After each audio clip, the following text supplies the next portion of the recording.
Welcome to Date with Danu, right here on Hi TV, your luxury channel.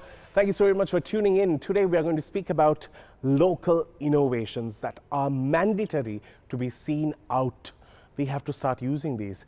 Come on, we are sick of standing in queues for fuel. We are sick of waiting in line to buy a car. We are just tired of everything. Well, all these problems could come to an end if we start celebrating our own products and our own creators. That's what we're going to be speaking about today on Date with Danu. Hi, my name is Eyas and I am the CEO of Roda Electric Mobility. We are in the mission of making mobility, urban mobility, movement within cities simple, easy, efficient, cheap. Hi, I'm Beshan Kulapala. I'm the director for Vega Innovations. We are also focused on e-mobility on multiple platforms. And we are here to go on a date with Danu. Danu calls me up and he's like, hey, I need a bike immediately. I'm like, no, we can't do immediately. We take 90 days to do it. And then he told me a really like deep story about like how his first bicycle. And I tried my best. Like I wish I can give it faster, but still it's 90 days. But yeah, so in the next, I think in a month or so, he'll get his bike and you'll see him riding around the road very close. I've been on Danu a few times from COVID to now to electric mobility. I think these are all valid topics that we should be discussing, so I'm happy to be here. And with me, I have two very innovative gentlemen with me. I have Eyas here and I have Beshan. Thank you for joining me on the show. I'm just going to give a small introduction to what they do. So you founded the Roda Bike Plus bike. Smart bicycle. Yeah, small bicycle, but a smart one at it. And you are the man behind Vega. Is it Vega or Vega? Vega, yes. Like Vegging and... Like Vegging and okay, yes, Vega. Yeah, so it should be Vega, right? But modernized, posh with it. That's right. Vega. Yes, Yeah. yes. Because yesterday somebody was talking to me and they were like, even Vega is here. And I'm like, Vega. But it's a nice name. Let's start off with Vega. It came to the market before Roda, if I'm correct. So let's start off with the obvious questions. What made you create a local brand? In 2013, we wanted to showcase Sri Lankan technology. Really, we didn't have a very big financial model around it. We wanted to show the youngsters that Sri Lanka could do anything that we focus on, that you don't need to go out of the country to do these cool things. So we thought about, what would capture the minds of the youth here, and a supercar would, certainly do that. So we embarked on developing Sri Lanka's first electric supercar. Right. Now, in terms of Vega, now the model, the way it looks, how cool it looks, all of that is like beyond international. But there's only like, what, one? That's right, yes. What are we to do with this one? Who in the world has been in it? Yes, good question. So in 2019, end of 2019, when we finished 6 years after the brainchild. That's right, 6 years, God. yes. We took the car to Geneva for the 2020 International Motor Show. How did it travel? We put it in a container, put it on a ship, and it went through 2 ports, then went through several train systems to get to Geneva. And then when we finally put it up on stage, a few minutes later, they canceled the show because of COVID. So we lost the entire world exposure that we were hoping for. We were hoping for investors, hoping to start production, and had all of these dreams around this car, and suddenly all of them came to an halt. So we And after the car went all the way to Geneva. Yes, it was quite a disappointing time for us. So the car comes back 4 months later, and we were looking at what options we can do while we still look for an investor. So then we started developing an electric 3-wheeler. So that's where we are at now. And is it done? It's done. We are waiting. Is it a sexy looking one? It is a very sexy looking one. Good, yes, because then I would like to own one. It's very different than a traditional 3-wheeler. Right. You can put cargo, you can put people. It's posh. No. And we are hoping to have units ready by September, October for people to buy. This month, this year? This year, yes. Oh, wow. You all have an investor for that? We are hoping to run it without an investor if we can. Oh, I wish you all the very best, and I really hope it comes out. Let's speak about Rodha. Rodha is, in my opinion, it's a bit of a sexy beast. I initially saw it, and I think I have a thing for bikes. I'm like one of those, I'm a bike virgin, but I like bikes. I have an attachment to bikes. I'll quickly tell you this story as to why. So when I was a kid, I always wanted a bike, and in Jaffna, you couldn't buy bikes. So for my 6th birthday, my dad got a bike from Colombo, sent to Jaffna during the peak of the war. And at that time, I think the transportation for it to come from Jaffna to Colombo, so Colombo to Jaffna, cost way more than the bike itself. And he got a miniature version of it as my key tag. I was a bit too short for it, so I never sort of got around doing it. Soon after the war came too hard to bear. I never saw the color of the bike. That was my bike journey. So ever since then, I've always loved to experience it. When I saw Rodha, and I thought it was fascinating, or the fact that, to keep a bum that's this big, those little Wamba to ones are not good, those seats. So how did Rodha come into play? Did you dream about it one day? I've always been, I love to move, right? I love to travel. There was a time when I got into motorcycles, cafe races, like really, one of those. Yeah, good looking motorcycles. I owned one, and owning one, it's the best thing because when you go on the road, everybody's looking at it. But then it's emissions, it's just, there's fumes, toxic fumes, getting it passed through the emission is just like a hassle. And then I was in the solar industry then, so it just felt bad. I'm going and selling solar, but then I'm going in this really bad power motorcycle. Then for one conference, I went to Singapore, and then I saw these stand-up scooters, electric scooters. And mobility was always a problem. Like I went in a bus to school, to uni, first job. So it was always an issue that I wanted to solve, right? And solve it in a way that it's environmentally friendly. Solve it in a way that is acceptable to everybody. It's not just sustainable, it's cool, it's efficient, it's economical. So when I went to Singapore, when I went to Singapore, I saw these scooters. I was like, hey, this is the solution. But not stand-up scooters. No one in Sri Lanka is going to stand up and go to work, right? It's not practical. Something that we are familiar with is a bicycle. And how do we make this bicycle, a poor man's transport, feel rich, feel posh, right? Feel cool. Feel cool, yeah. Feel desirable. When you're going on the road, people need to turn and look, right? So that's what we built. And that's why Rodha looks the way it is. It's for an engineer, like Beshan would say, it's not the most efficient vehicle. Thin tires and smaller tires would be better. But we want to do something big, something nice, something that feels like you own the road. I'll fall off a thin tire, thanks.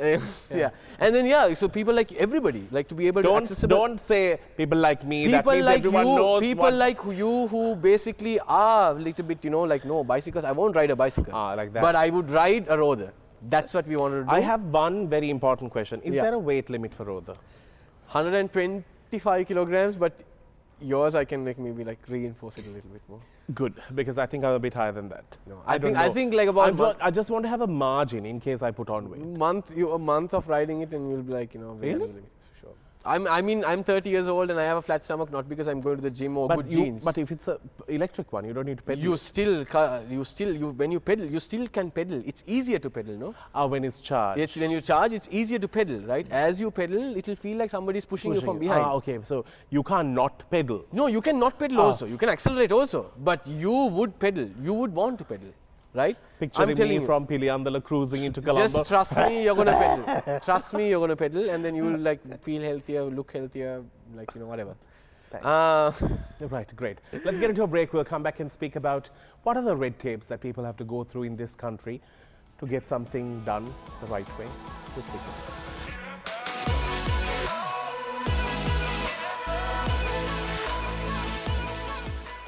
One of the reasons why we wanted to do this show, it's a very timely show, considering the fact that today, as we record, over 15 people have died waiting in line for fuel.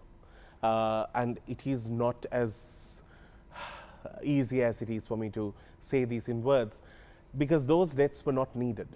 And more than anything, you died alone in a car, suffocating in hot blazing sun. I don't think that's what our country should boil down to. But as a country that has always rejected the local, appreciated the international, it is hard for me to understand why. So I want to speak a little bit about, number one, in being in this industry, I'll start with you. Why do you feel Sri Lankans have this problem in not embracing a local brand? Fabulous question. I think as a nation we Hold are on. Zoom in on me at this moment where he said fabulous question. Thank you. Continue. Fabulous question. I think as a country we are not geared to the fact that we can develop these amazing products in this country. People think that they have to be imported, or if it's made local, that will be very cheap, and that it will look cheap as well. But it doesn't have to be that. I think if you look at the comments on social media for some of our e-mobility products, you would be ashamed to call yourself, that you're doing these kind of things in Sri Lanka, because people either want it at dirt cheap prices, either have many things to say about the quality or the look of it, but they don't really understand the complexity, the amount of work, the amount of resources, the amount of money that goes into not just the R&D part of getting a product out there, but also the production part. Because when China manufactures, let's say 1 million three-wheelers at a time, we are trying to manufacture, let's say 100 three-wheelers. So there's a huge difference on the volume, which makes a massive difference on the price. And Sri Lanka, we have to import every darn thing. I mean, including a nail. Yeah, we don't have battery cells here. We don't have, even metal. Everything has to be imported. So everything gets tied to the dollar. So if your pricing was, let's say, 1 lakh on February of this year, it's not going to be 1 lakh now. It's going to be 3.5 lakhs, by April, June. So people need to understand that we are tied to the dollar. You can do a lot of innovation here, but then you can't expect dirt cheap prices. And what are the red lines that you have to cross now? For example, is the government willing to support local innovators to put out these products onto the market? No, I don't think there is any policy or any institution out there that really supports a system like that. I'll tell you a quick example. There is a electric bus company in Uganda called Cairo Motors. It was started by about 6 engineers out of a university in 2005-6 time frame. The moment they had one little bus converted to electric, the government invested money. The government of Uganda gave them a large technical park to operate at. They found investments from other big entities like the World Bank. Now this little company manufactures every bus that Uganda uses. So the governments have to get involved, because that would accelerate and get these products out to the market, to the worldwide market. But if you are just a bystander looking at this, and just coming there to take your photo op every now and then, it's not going to work. And do you feel that our government will embody such a production if cuts are not kept aside? Should we answer that question? Don't ask me that question. I'm not going to answer. I think cuts make a big difference as to how enthusiastic they are about certain projects and not. But I think it's time now with the Aragalaya and this economic crisis that we are in, that we talk to them more directly about what we want. That it's okay to convert into electric. The government should support that, because then the fuel bill of the country would come down, and then you would save the money to buy medicines and all sorts of other things that you need. In the timeline of 2013 to 2022, we're talking about 9 years. In the 9 years, how many government figures have taken pictures with this car, and how many times have you launched, opened it, showed it? How many times have you all gone through it? We probably have done more than 500 tours for various people. Every president that has been cross path from that day? Yes, every president, every prime minister has visited, every transport minister has visited.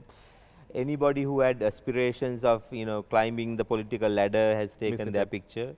They all promise various things when they come. The sad part is some even don't know what the right question to ask. If you don't know what question to ask us, then the whole system is falling apart. Too. So we need better leaders to understand technology, understand innovation, and hold the hands of various innovators out there and take them to the worldwide market. Coming to Rhoda, there's a huge ripple effect that the government is not looking at the minute we start peddling. If you do remember the point that he said in terms of, Danu, you're going to lose weight and you're going to feel smarter, it is true. The minute the government does not invest in getting fuel down freely and having people sitting in a car and being lounged around in driving, we are going to become disciplined to peddle. Peddling means healthier. Healthier means less medical bills. Less medical means long lifestyle. In total, we are going to become a healthier country, which the country can't bear, which is actually the truth. This is the ripple effect of a bad economy in a good way. Tell me about Rhoda. How was it for you to bring it to the market? First off, I want to say his 2013 project and what you said was the inspiration that we can actually do also. Aww. So it's an honor to I'm sitting here, it's an honor for me to sit here next to him because they were the ones that inspired. They were the inspired. I mean, you obviously made this one obviously, and you set this whole thing. No, it's up. okay. You'll just be happy to sit next to you. But I'm honored to sit here. So that inspiration that said that, you know what, we can do this here. We can build technology here.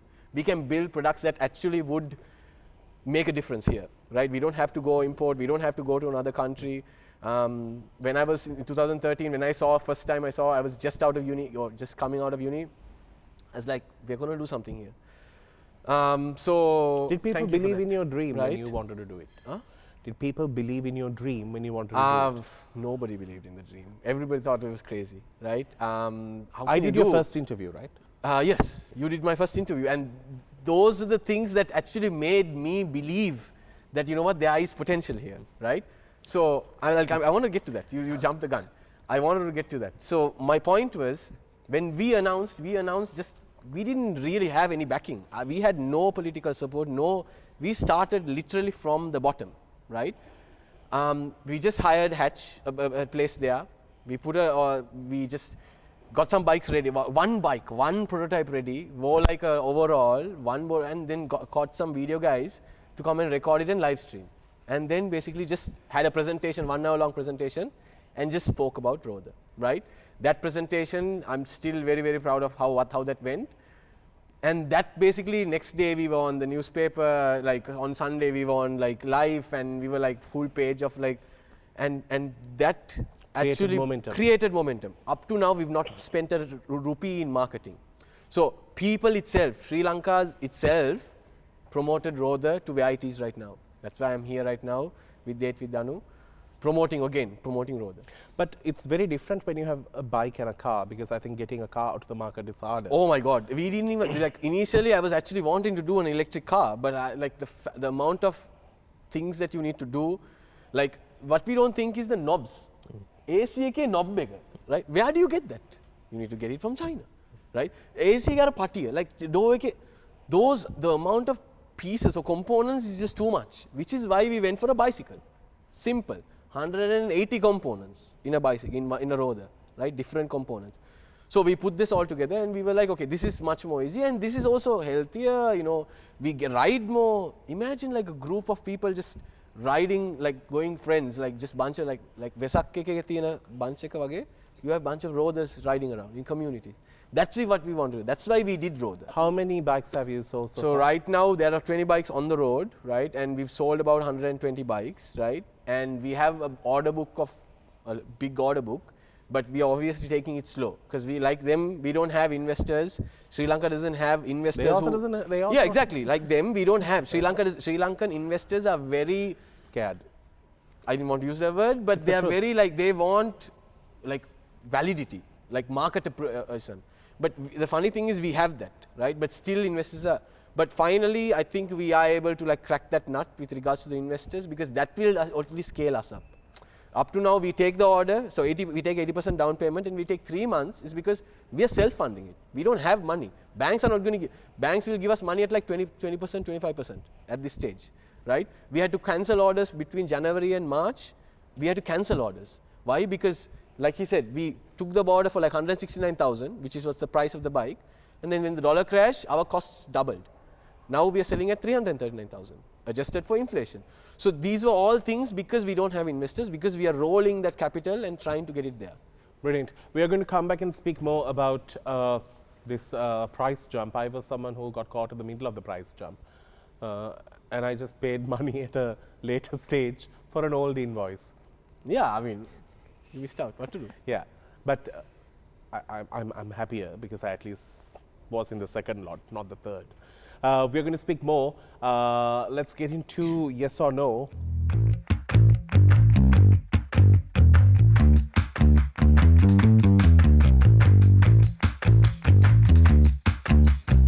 All right, I have some very easy questions. I'm trying to keep engineers, what can I say, the lighter side to an engineer. You all are fun, right? I mean, We are. Yeah, of course we are. Sorry. You'll make every Jaffna Tamil mum proud.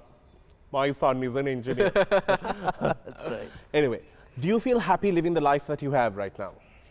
Yes. Have you ever been through a lazy, unmotivated phase in your life? Oh, yeah. Yes. Oh, no, sorry. Yes. If a stranger suddenly arrives and kisses you, will you let him or her? I don't want to put it down. Why? I don't know. Is it a yes or a no? On one side is haram. On the, on the other side, on the other side, of course I want to. Yeah. So it's like, It's okay. Do people usually form a wrong opinion about you? oh yes. Oh, yeah. Really? Oh, yeah. Really? For you I can understand. But him, he has such an innocent face. Yeah, like such a, Thanks. But people do? They do. I mean, various things that we do, people don't understand the Aiyo. complexities. But, okay. If you win the lottery, would you tell your friends? because we would go party. I won't. Yacht I will party. have no money after that. Yacht party. Do you associate with people knowing that they have a toxic vibe in them? Oh my God. Sometimes. Yeah. Have you ever passed out drinking too much? Yes. Yes. You just can't answer this, no? No, it's like I have. Is I it a have, no? Like I mean, yeah. I mean, no. Yes. Like what? No. No, of course not. Do you think your friends are at the same level of importance as your family? My friends, think yeah, so, of yeah. course, even more sometimes. Have you ever invited someone to go out because you knew you had a secret something for them? Have you? Oh yeah, of course. Have you invited someone just to go out, but you had a... Of course. You had. You? No, I'm What? boring that way. Do you think that white lies are justifiable? Yeah, sometimes. Well done. Well done, engineers. I must say, y'all are interesting people. Let's get into a break. We'll see you right after. Do stick around. It's Stay Tuned.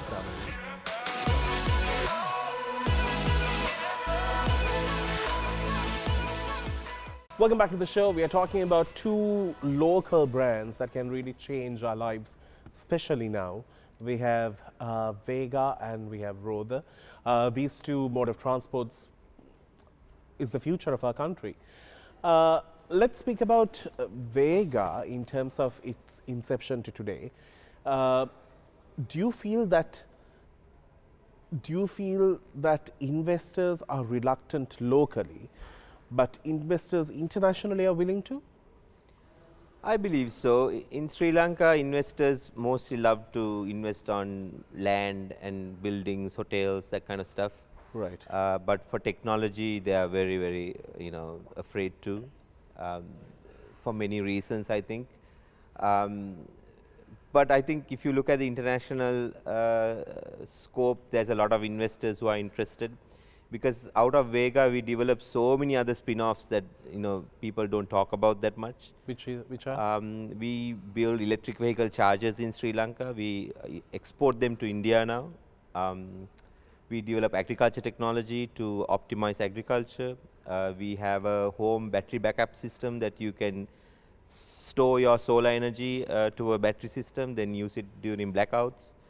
So there's various other products that we have put out to the market, and those have a larger footprint or a potential footprint in other countries. So investors are very interested about those. So we are in the middle of discussions of setting up assembly factories in other countries as well. So from that point of view, international investors, they love technology, whereas Sri Lankan investors are mostly brick and mortar kind of system here. So it's going to take a long time for convincing to happen? I believe so. Unfortunately, I think if you look at the margins, it's very difficult to do production here, and you know, I'm sure Rhoda also finds it the same. Materials are difficult to find, people difficult to find, the costs are, you know, skyrocketing. So investors look at all of that to put their money into. But if they understand that setting up a unit here in the local market, experimenting it, then, you know, getting the product right in Sri Lanka correctly, then you have the potential to go to India, Bangladesh, and, you know, all these other countries where there are millions of people using bicycles and three-wheelers and whatnot. So if that mindset can be, you know, pushed into them, I think there is a huge potential that they would also understand that, you know, technology can be a big financial input. Do you also feel that local brands suffer because there's a prestige issue connected to it? I believe so. I think very early on with Vega, we wanted to develop products that if you see it, you wouldn't know that it's built in Sri Lanka. And that's sad. That is kind of sad, yes. Yes, but we wanted to make sure that when you see it, you think, oh, this is from Germany, or, you know, some other fancy country that people would think it's a good product. So we are focused on that, the design perspective, the user interfaces and how people perceive the unit. So by doing those, I think we have been able to put a lot of more value than what people would normally associate a Sri Lankan product with. I think even like with Rhoda, when people see it, there's like, make Japan in there. This is from Japan, is this from like Italy? And yeah, so we also did that same thing, like to be able to say that, but from day one we always said made in Sri Lanka, designed in Sri Lanka, but it doesn't look like it's from Sri Lanka, because that's people don't perceive high quality products from Sri Lanka. But sadly, that's not the case in the past. Like if you buy Sri Lankan products, it has the best quality, because our really want quality over than like quantity and like whatnot. What is your thought about these increased tax on vehicles? I love it. But don't you think they should have come up with a contingency plan before they increase the price? I love it. I think we don't need cars in Sri Lanka. We don't need petrol cars in Sri Lanka. Oh, thanks. Say that we don't first, need that petrol poor man cars, is of there. course, right? We don't need more petrol cars in Sri Lanka. They are inefficient. They consume a lot of electricity. They are a detriment to our economy. They are fuel bill. We have a deficit of $3 billion because of personal transportation, fuel, and mostly it's just these big vehicles, right? I mean, switching to electric, getting forcing people to adopt Vega, forcing people to go for Rhoda, not because it's the bad solution, because that's our responsibility to ensure that the products are, we're not going to just because there are people are like, you know, forced into it, desperate, we shouldn't give subpar products, right? Even today I came from a meeting where they were like, no, let's build some like subpar products just so like sell more and then go on. I said, no, like Rhoda doesn't want to be associated with that. We build quality, we give quality, but if people need a little bit of like a push to like come there, of course, right? Yeah. But we need that support, obviously. Like, but don't you think they should have had a more contingency plan before stopping the imports? Because don't you think we have really crippled people's dreams in buying a vehicle? Because when you hit a certain age, you want to buy a vehicle, you want, like if you have started a family. What are your thoughts on this? He's making a vehicle for that. That's the thought. Like, he's making a vehicle, and I'm waiting for that box model car, man. I'm actually getting it immediately as the first person. I'm going to get. What is this box model car? It looks like a Wagoner, but it's electric, and I want it. Rumors. No, So I saw pictures of it. No. I think my feelings are mixed on the tax issues. If you look at what youngsters and the youth wants, they want to own a vehicle, they want to own a house. That's part of life, and I think we have severely affected that. And if that means that these people will now move out of the country to other green Just pastures, to achieve their dreams. that's right. To live a Then life. that's a huge problem. So we need to have that balance. Now, not everybody needs to own a car. I think owning a car in the future will kind of go away. Everybody's now into asset-less kind of lifestyles in other countries. That will happen here also. So you would need to have better bicycles, better ways to rent a bicycle, where you would have 10 bicycles you would just rent anytime you want to. Same thing will happen with smaller vehicles as well. You need better electric transport systems like trains and buses. So I think those will offset the need for cars to be imported. But at the end of the day, the youth have to be happy in a country, living in Sri Lanka. And if that happiness has to do with owning a vehicle, then the government or whatever the ecosystem should enable that. I think that need is very human, and I think we need to support that. Let's get into a break. We'll see you right after. Do stick around. It's Dialog.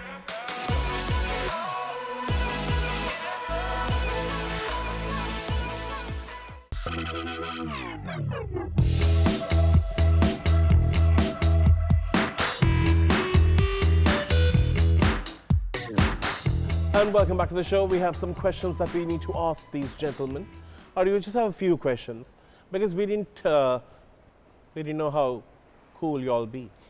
All right, here we go. Yes, these are to you. What do you have a phobia for?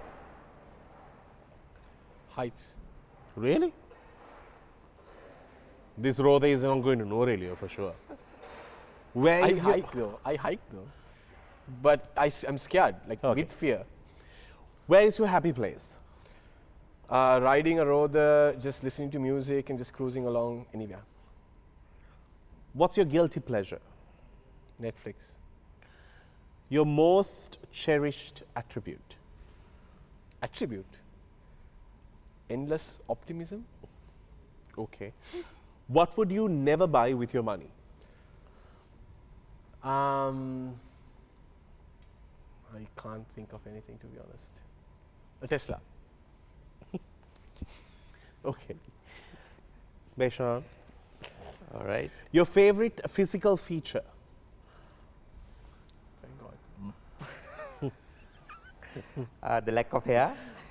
A subject you teach if you were a teacher? I would love to teach how to be. I would love to teach history, I think. History? Yes. Okay. The first thing you notice in others? Their smile. One thing you're looking forward to trying? I would love to own a restaurant. One thing you do all day, every day? I think about what more can I do for various things. Now, I just wanted to speak about innovation. Now, it's a huge subject. Everyone is creating new things, and there's always something, how to cut an egg, how to chop a beetroot, all these type of things do come in. But how do you sort of dodge the dodgy ones? Because sometimes investors could go there and fail and burn their fingers, and then they will not come to the genuine ones. That has happened many times actually in Sri Lanka. If you take the last few years, there are people who claim to have built cars that run on water, cars that run on wind power. Yeah, and people have got wasted their money. There's been lawsuits around these things. So there's a lot of negativity when it comes to innovation. People look at it from that angle saying, oh, this can't be true. How can these people be building a three-wheeler in Sri Lanka, for example. Even a few weeks ago, somebody claimed that they built this free energy generator that using mercury, රසදියෙන් දුවන generator කියලා. it's a complete fraud, but our media picks it up so quickly because they like the likes, the hits around their YouTube videos and whatnot, and it becomes a sensation, and it affects the people who actually do all the hard work, like Yas, where you put years of work into it to get a product out, because people would think, hey, if this little person can build this generator in the last 2 weeks, why are you spending 6 years building an electric car? So it's a very difficult game to play when we have all these fraudsters in the country. Fair enough. And also, how do we identify? How do investors, how can they identify these? I think if it turns out to be, if it sounds too good to be true, I think you have to really look into it. Yeah, water in a car is definitely right. Good to be true. Then I think you have to do your due diligence, get somebody third party to analyze these systems to see if it's cost effective, see if it's engineered properly, for example. Those are very important things if you want to scale up. And the manufacturability as well. People think that if you build one, you can build thousands of it, but it's not. Building the first prototype maybe is about 30% of the problem, I would say. Yes. The rest of it is the hardest part. To build the first 20 bikes, I'm sure that was very, very hard for you. So that is what you need to be thinking about, that that you put an enormous amount of time and energy to get these products out, and well done, yes. Well done. And well done to you, man, honestly. Amazing. Now, actually, in that case, I'm going to create something, a broom that actually flies. I'll put all of you out of business. Yeah, I'll just have a broom. That's true. Yeah, well, that's the easiest thing to do. Now, when you wanted to do this, I want to ask you on a personal level, what did your family say? Did they say, like, are you mad? They all wanted me to go abroad. Okay. You're an engineer in an Asian family for one reason. You are going to be the breadwinner. That's why you are engineer. That's why they invested in you. They literally invested in you. Oh. So their expectation was, I become an engineer, I go to like some Middle Eastern country or some like European country, Earn the make dollars. the big bucks, and then send home, build a house. That's basically they want, and they want it for us all. They want it so that we live a good life, a comfortable life that maybe they didn't live, or maybe they aspire. So obviously they were not happy when I said no, I'm not going to do engineer. I'm going to go abroad, because I know if I go abroad, I'm going to get super depressed. I didn't, and I chose the jobs that gave me like the lowest salary but the highest this one, which they also gave us, wasn't happy, right? Like I didn't pass the 100 or at least 80,000 or 70,000 rupee threshold until like 5 years in my career, right? In my engineering career, which is like unheard of, because as an engineer you usually get high. But I chose those roles because I wanted to, so I wasn't really like, and then your article, like even Rother, when I did Rother prototype, it still was like, no. But then after that newspaper, that half page of like just my face there with Eyas, Fazul, whatnot, they were like, okay, this bugger must be onto something. That's when basically it changed. So I'm grateful for you for being, and my dad is now like one of the directors, shareholders, and he's the head of manufacturing, because I grew up in these manufacturing factories. He used to manufacture in Saudi. I grew up, when I was young, I was in those factories. And you saw stuff. it. I saw, so I'm very passionate about it. Amazing story, because I'm a part of it. One day when they do your, what do you call it? Autobiography. Biography. Like, biography, yeah. Yes, but what was the movie, the Queen movie? The Crown. No, Queen movie. Queen movie? A movie? I don't know. Bohemian Queen Rhapsody. movie, Bohemian Rhapsody. Okay. I'll be there. A character will be played by me. Oh yeah, of course. Let's get into a break.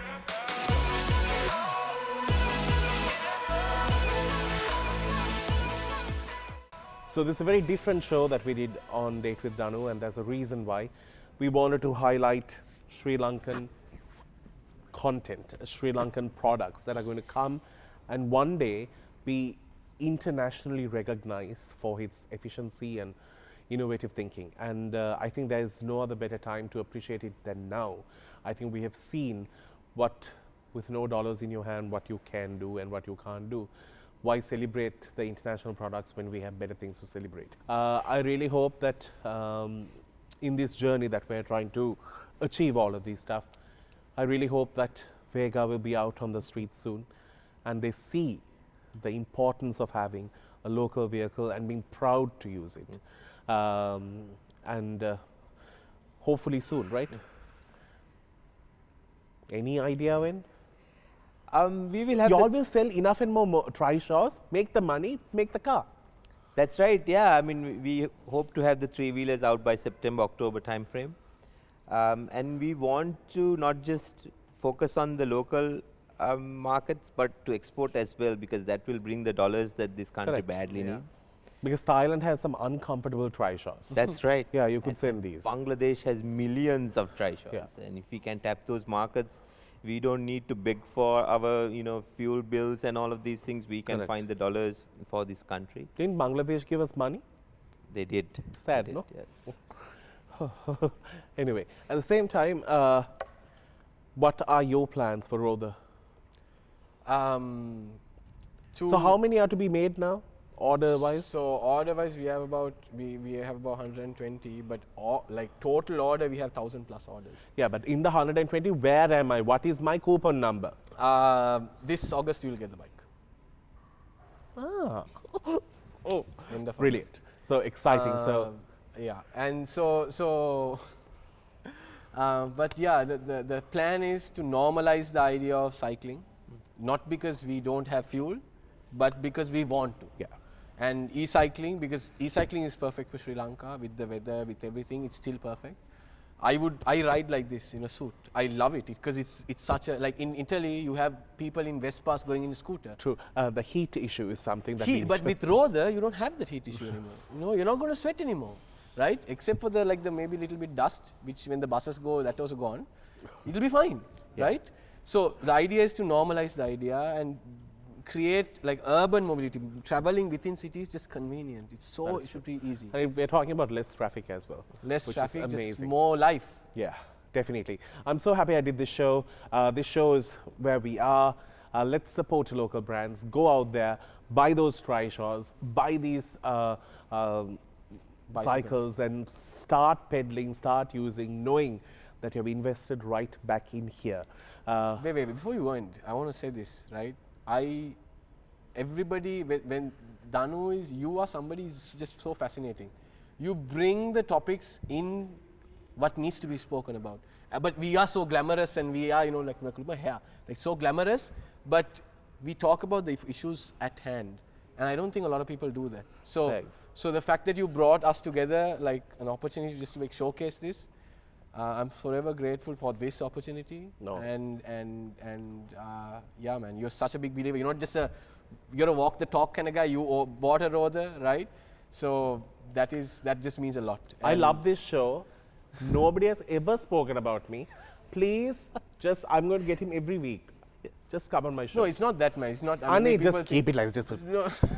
No, honestly, it is. So thank you. very I'm much. really flattered and I'm so happy. I always like to promote the simplicity and the wonders of our country. I had all the opportunity to leave this country when the war hit us, when it separated us. But I thought, what's the point of being anything big in another country when you're just dust in your own? Exactly. You'd rather be something here. And I've always kept it by this word. And I really hope this country will never let those people down. On that note, we'll wrap things up. Thank you for joining us today on the show. Have yourself a wonderful one. Take care.